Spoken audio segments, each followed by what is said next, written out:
So, Joe, it looks like they're pretty balanced offensively. They like to run. They have three running backs, I think, that run the ball pretty well. They throw the ball well with an experienced quarterback. So, knowing that, how do you guys kind of slow them down?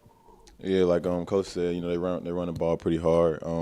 Me and Reed and the back end's gonna have to do a good job tackling, with physical running backs like that, and just trying to put pressure on the quarterback as well. He's done well his years there, and just trying to get some pressure on him, make him force some throws and make some plays.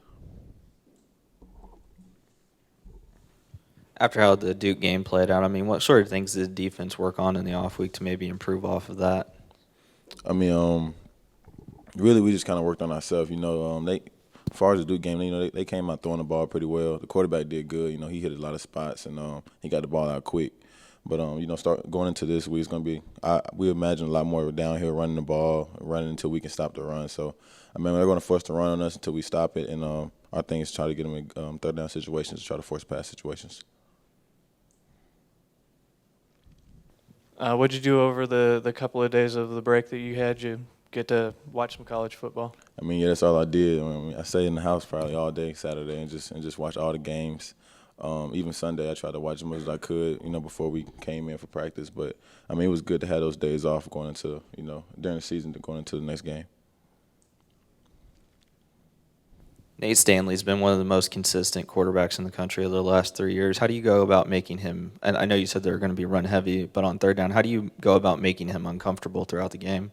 I mean, Coach Shaver's aggressive, so just trying to get blitz and pressure from the outside, and they're gonna have a lot bigger guys as far as on the O lineman, so just trying to get those guys moving, lateral movement and stuff like that. So, I mean, whatever he comes up with, I'm pretty sure it's gonna be a good plan. We're ready to attack it. They use their tight ends a good bit. They had two guys get drafted a year ago. Not sure how much they're actually using them as offensive weapons this year, but they always have great tight ends. What kind of problems does that cause linebackers and corners and safeties? Yeah, I mean, for the safeties, it's a big key. First thing Reed came to me, he was like, man, those tight ends are really good. Of course, like you said, they had two good ones last year, and they replaced them with two more. So the guys they have are pretty athletic. They kind of run like receivers. They can also block as well. So they do a lot of things with tight ends, and they're very involved in their passing and run game. So we're gonna have to key in on those guys, and they're gonna be a big part of their success.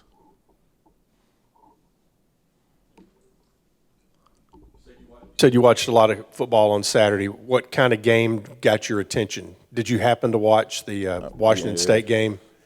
Watch which one? Did you watch the Washington State game late Saturday no, night? I didn't. No, I didn't. That ended up where Washington State gave up 50 points in the second half. No. I'm glad you didn't watch it because you'd probably have nightmares Yes, as a DB. No, I didn't catch that game, but just flipping through so many channels and all that, you've seen a lot of stuff over the weekend, a lot of physical hitting and a lot of good plays made. So it was good to just sit back and watch some games.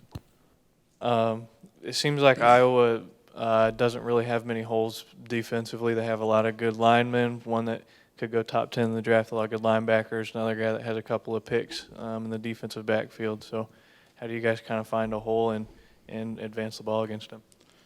Just trust the game plan that Coach Franklin's going to give us and just really just do our job and just stick to our techniques just like Coach says. It's going to be a hard game, and we're ready for the great challenge ahead of us. How did you guys approach the bye week? I know Duke was kind of a rough game, had 6 sacks given up. I mean, what all did you guys do? We just focused on us. We knew what we had to do. We just had to come back to our technique and just come back to what we knew and just do what we know all the time and focus on us.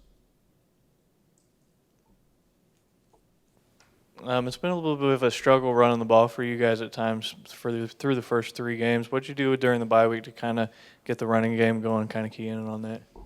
Well, really, we just focus on, like I said, us and just going back to our fundamentals and going back to like the first things, staying low, steps, eyes, being disciplined, and just focusing on us.